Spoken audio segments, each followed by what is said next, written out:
Assalamualaikum warahmatullahi wabarakatuh. Baik, kali ini kami akan menjelaskan tentang Kubernetes. Sebelum itu, izinkan untuk memperkenalkan anggota kelompok 5.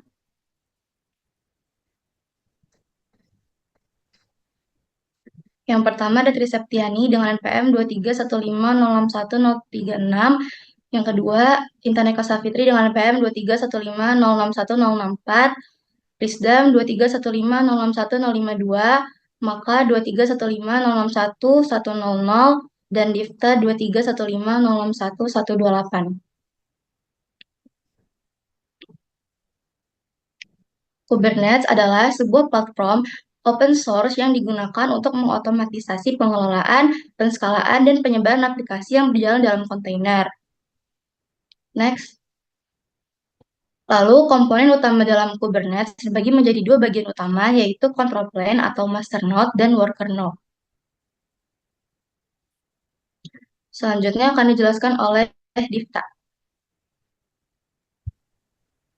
Baik, untuk masternode, yang pertama ada API server yang berfungsi sebagai antarmuka utama untuk semua interaksi dengan cluster. Semua perintah seperti mengelola pod atau service melalui API server. etcd sebuah database yang menyimpan semua konfirmasi dan status cluster meliputi informasi tentang pod, service, development, dan lain-lain. Lalu ada scheduler bertugas untuk menjadwalkan pod ke node yang sesuai dengan pertimbangan berbagai faktor seperti ketersediaan sumber daya, kebijakan penjadwalan, dan frekuensi pengguna. Lalu yang terakhir ada controller manager yaitu untuk menjalankan berbagai controller yang memastikan keadaan cluster tetap stabil. Next. Baiklah, yang selanjutnya ada worker node. Yang pertama bertanggung jawab untuk menjalankan aplikasi kontainer, di mana yang pertama ada kubelet uh, yang adalah agent yang berjalan pada setiap node dan bertanggung jawab atas menjalankan pod, memantau kontainer, dan berkomunikasi dengan master node. Lalu yang kedua ada container runtime, yaitu perangkat lunak yang menjalankan konten di setiap node seperti Docker atau container. Lalu yang terakhir ada kube proxy, yaitu service proxy yang menyediakan load balancing dan layanan jaringan untuk service di dalam cluster.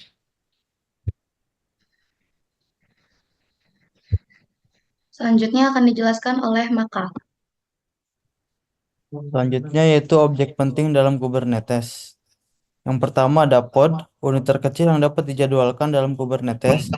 Yang kedua service, bertindak sebagai pintu gerbang yang meneruskan request ke sekelompok pod tertentu menggunakan IP address. Yang ketiga ada volume, yaitu direktori yang digunakan untuk menyimpan data yang perlu diakses oleh kontainer yang berjalan dalam sebuah pod. Yang keempat ada namespace, yaitu cara untuk memisahkan sumber daya atau lingkungan dalam klaster Kubernetes. Selanjutnya ada cara kerja Kubernetes. Kubernetes bekerja dengan menggunakan sebuah control plane untuk mengelola sebuah cluster dari worker nodes. Control plane bertanggung jawab untuk memelihara keadaan yang diinginkan dari cluster, dan worker nodes bertanggung jawab untuk menjalankan aplikasi kontainer. Selanjutnya yaitu contoh cara kerja dari Kubernetes. Dianalogikan seperti orkestra musik, yaitu setiap musisi yang memegang alat musik diibaratkan sebagai kontainer Docker yang berjalan dalam cluster Kubernetes. Dirijen orkestra memiliki partitur lagu sebagai panduan, sama seperti Kubernetes yang memiliki file konfigurasi yang berisi perintah untuk dijalankan di dalam cluster. Nah, sebagai dirijen, Kubernetes mengatur dan mengordinasikan seluruh kontainer atau musisi agar bekerja dengan teratur dan terorganisir. Masternode bertindak seperti dirijen yang memberikan instruksi, sementara worker node adalah para musisi yang mengeksekusi instruksi tersebut dengan menjalankan kontainer aplikasi. Nah, untuk alur kerjanya sendiri yaitu definisi aplikasi. Aplikasi didefinisikan dalam bentuk pods, unit terkecil dalam Kubernetes yang dapat berisi satu atau lebih kontainer. Kedua, pengelolaan ketersediaan. Kubernetes menggunakan replika sets untuk menjaga jumlah replika pods sesuai kebutuhan. Memastikan bahwa aplikasi tetap tersedia meskipun ada kegagalan pada salah satu kontainer atau node. Jika terjadi masalah, Kubernetes secara otomatis memindahkan kontainer ke node lain atau memulai ulang kontainer yang gagal. Kemudian yang ketiga yaitu pemantauan dan pemeliharaan. Kubernetes terus memantau kesehatan setiap kontainer dan melakukan pemeliharaan otomatis untuk memastikan semua aplikasi berjalan dengan baik dan sumber daya digunakan secara optimal. Kemudian yang keempat yaitu penjadwalan. Ketika aplikasi baru perlu dijalankan, masternode menjadwalkan pods untuk dieksekusi pada salah satu worker node yang tersedia, berdasarkan kebutuhan sumber daya dan batasan yang ditentukan. Kemudian yang terakhir yaitu pembaruan tanpa downtime. Dengan menggunakan strategi rolling updates, Kubernetes dapat memperbarui aplikasi tanpa menghentikan layanan. Ini memungkinkan pembaruan dilakukan secara bertahap sambil menjaga ketersediaan layanan.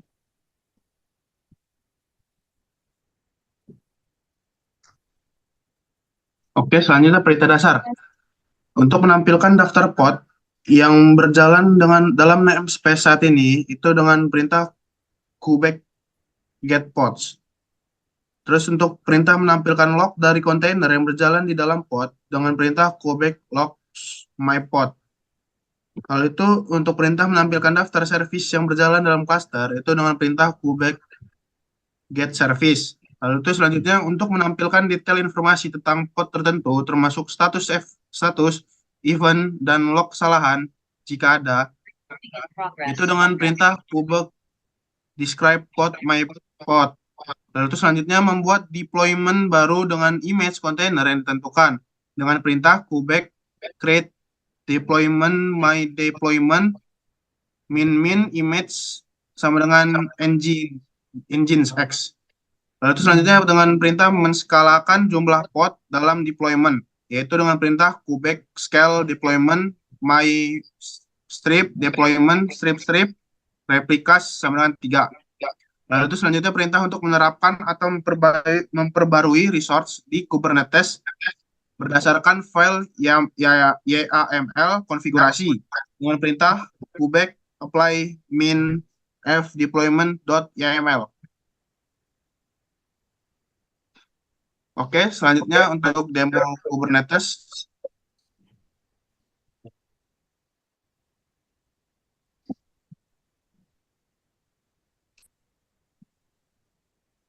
Pertama-tama kita harus punya dulu aplikasi yang namanya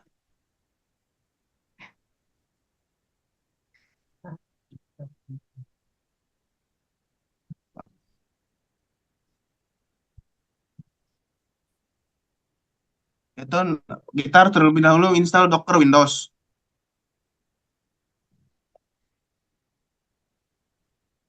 Lalu di sini ada namanya Docker Docs https://docs.com.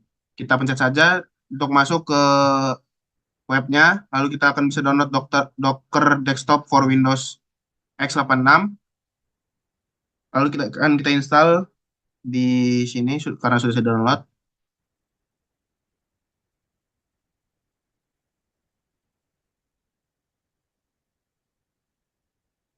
Sudah saya download di sini ada namanya Docker Desktop Installer. Langsung kita install.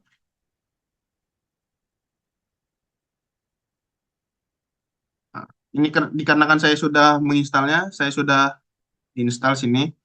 Nah, jika Docker itu tidak bisa dibuka, kita harus terlebih dahulu mengupdate WSL. WSL kita di command prompt,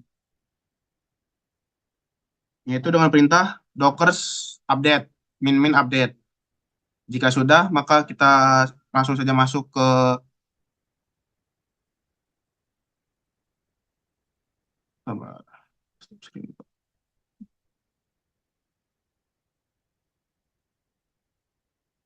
langsung kita pindahkan ke Dockers. Aplikasi Dockers di sini.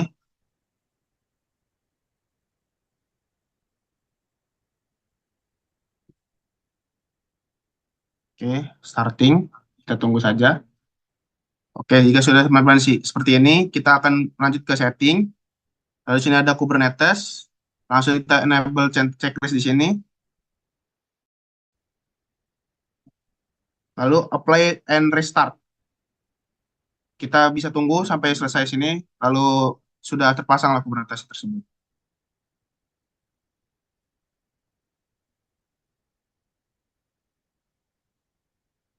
Oke, sekian dari saya. Silakan moderator dilanjutkan. Baik, sekian dari kelompok kami. Terima kasih. Wassalamualaikum warahmatullahi wabarakatuh.